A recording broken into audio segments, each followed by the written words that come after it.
नमस्कार, मी सविताच किचनमध्ये तुम्हा सर्वांचं खूप खूप खूप मनापासून स्वागत। आज आपण बेसन बुर्जी बनवणार आहोत। चवीला ही बेसन बुर्जी एकदम मस्त लागते, अगदी झटपट बनवून तयार होते।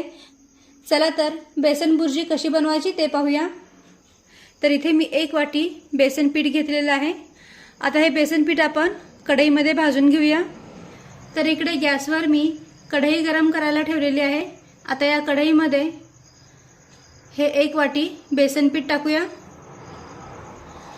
आणि हे बेसन पीठ अगदी मंद आचेवर भाजून घेऊया। बेसन पीठ भाजत असताना गॅसची फ्लेम अगदी मंदच ठेवा, नाहीतर मग ते खाली करपू शकतं। आणि उलटण्याने बेसन पीठ सतत परतत राहायचं, म्हणजे मग ते सगळीकडून व्यवस्थित भाजलं जातं। बेसन पिठाचा हलकासा रंग बदलेपर्यंत आणि छान खमंग वास येईपर्यंत हे बेसन पीठ आपल्याला भाजून घ्यायचं आहे।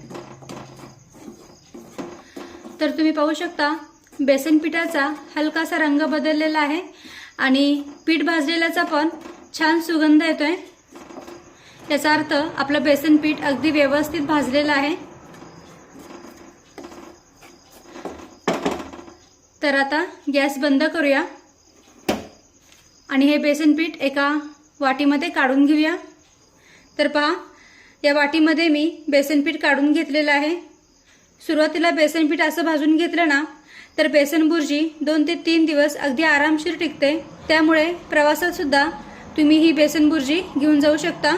आता या बेसन पिठामध्ये ज्या वाटीने आपण 1 वाटी बेसन पीठ घेतलं आहे ना, त्याच वाटीने 1 वाटी पाणी यामध्ये टाकूया। पण अगदी थोडंसं पाणी टाकायचं, एकदम टाकायचं नाही।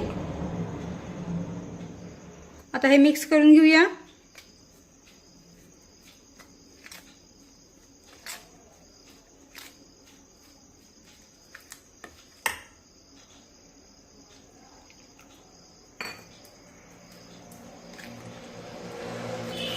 आणि पिठाच्या गाठी बिलकुल राहू द्यायच्या नाहीत। चमच्याने या पिठाला सतत ढवळत राहायचं आणि या गाठी मोडून घ्यायच्या।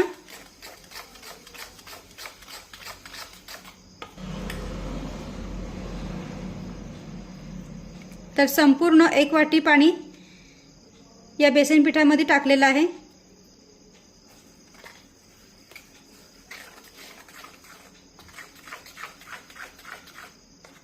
आता हे व्यवस्थित ढवळून घेते, म्हणजे मग पिठाच्या गाठी राहणार नाहीत। आणि तळापासून चमच्याने हे बेसन पीठ ढवळून घ्यायचे, नाहीतर मग खाली बेसन पीठ राहू शकतं। तर 1 वाटी बेसन पिठासाठी 1 वाटी पाणी हे अगदी योग्य प्रमाण आहे। तर पहा, बेसन पीठ पाण्यामध्ये मी अगदी व्यवस्थित मिक्स करून घेतलेलं आहे। तुम्ही पाहू शकता बेसन पिठाच्या बिलकुल गाठी राहिलेल्या नाही आहेत, अगदी व्यवस्थित बेसन पीठ पाण्यामध्ये मिक्स झालेलं आहे।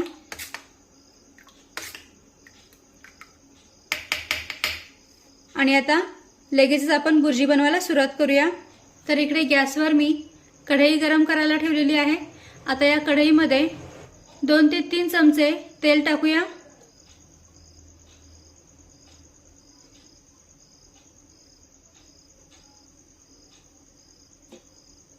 आता तेल हलकसं गरम झालं की त्यामध्ये अर्धा चमचा मोहरी टाकूया।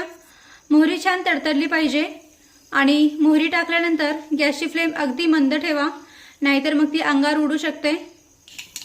तर पहा, मोहरी आपली छानपैकी तडतडलेली आहे। आता यामध्ये अर्धा चमचा जिरे टाकूया। जिरे पण छानपैकी फुलून फुटले पाहिजेत। त्यानंतर 1 मोठ्या आकाराचा कांदा अगदी बारीक कापून घेतलेला आहे, तो यामध्ये टाकूया।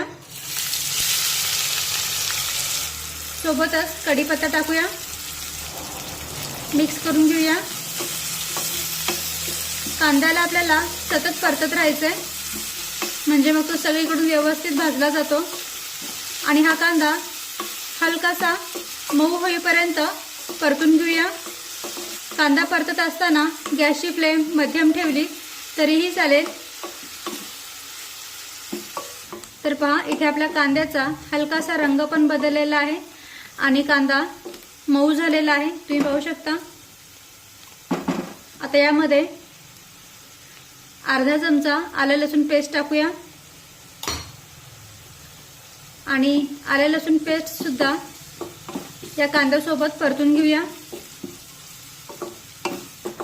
आता एखाद मिनिट आलं लसूण पेस्ट कांद्यासोबत परतून झाल्यानंतर यामध्ये एक बारीक चिरलेला टोमॅटो टाकूया आणि हा टोमॅटो सुद्धा मऊ होईपर्यंत परतून घेऊया। आता टोमॅटो लवकर शिजावा यासाठी चवीनुसार मीठ टाकूया। संपूर्ण बुर्जीला पुरेल एवढं मीठ मी यामध्ये टाकलेलं आहे। मिक्स करून घेऊया।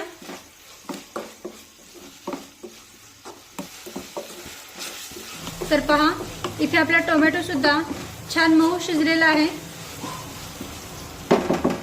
आता यामध्ये काही मसाले ॲड करूया। अर्धा चमचा हळद, अर्धा चमचा लाल मिरची पावडर, धना पावडर अर्धा चमचा, गरम मसाला अर्धा चमचा,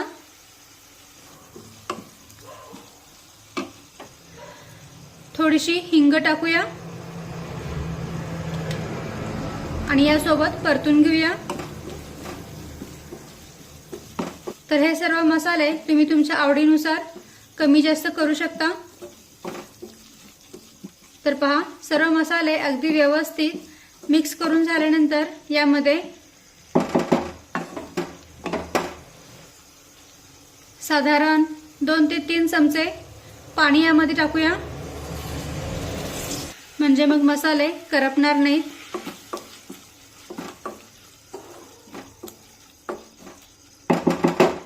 आणि आता यामध्ये हे भिजवून घेतलेलं बेसन पीठ टाकूया, पण हे बेसन पीठ सगळीकडे पसरून टाकायचे।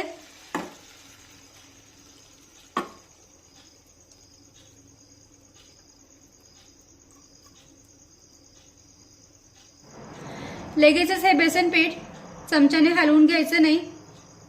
आता कढईवर झाकण ठेवूया, गॅसची फ्लेम अगदी मंद ठेवूया आणि मंद आचेवर हे बेसन पीठ 2 ते 3 मिनिटे वाफवून घेऊया। आणि आता 2 ते 3 मिनिटे झालेली आहेत। कढईवरचं आपण झाकण काढूया आणि हे बेसन पीठ हलवून घेऊया, खालीवर करून घेऊया।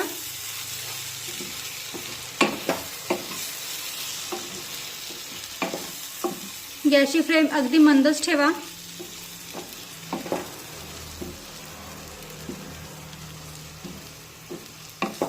आता सतत हे उलटण्याने परतून घेऊया। आता जसजसं आपण हे बेसन पीठ उलटण्याने हलवून घेऊ ना, तसतसं ते मोकळं मोकळं होत जाईल, छान सुटसुटीत होत जाईल।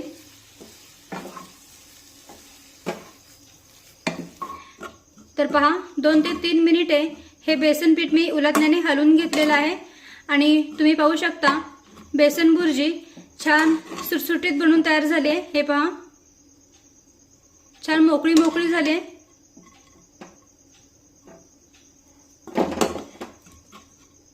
आता यामध्ये थोडीशी बारीक चिरलेली कोथिंबीर टाकूया, मिक्स करून घेऊया।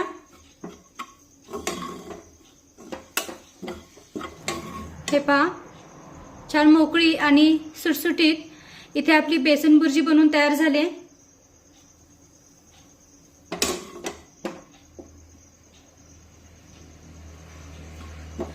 आणि ही बेसन बुर्जी एका प्लेटीमध्ये काढून घेऊया।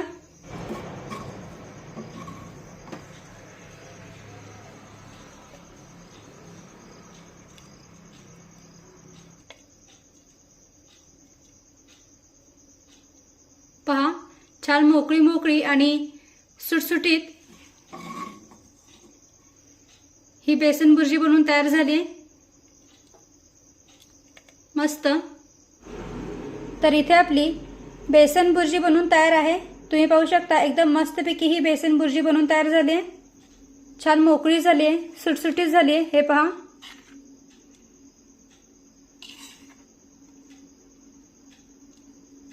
ही बेसन भुर्जी चवीला एकदम मस्त लागते, अगदी झटपट बनवून तयार होते। तर नक्की करून पहा आणि व्हिडिओ आवडला असेल तर व्हिडिओला प्लीज लाईक करा, शेअर करा आणि सबस्क्राईब करायला विसरू नका। थँक्यू।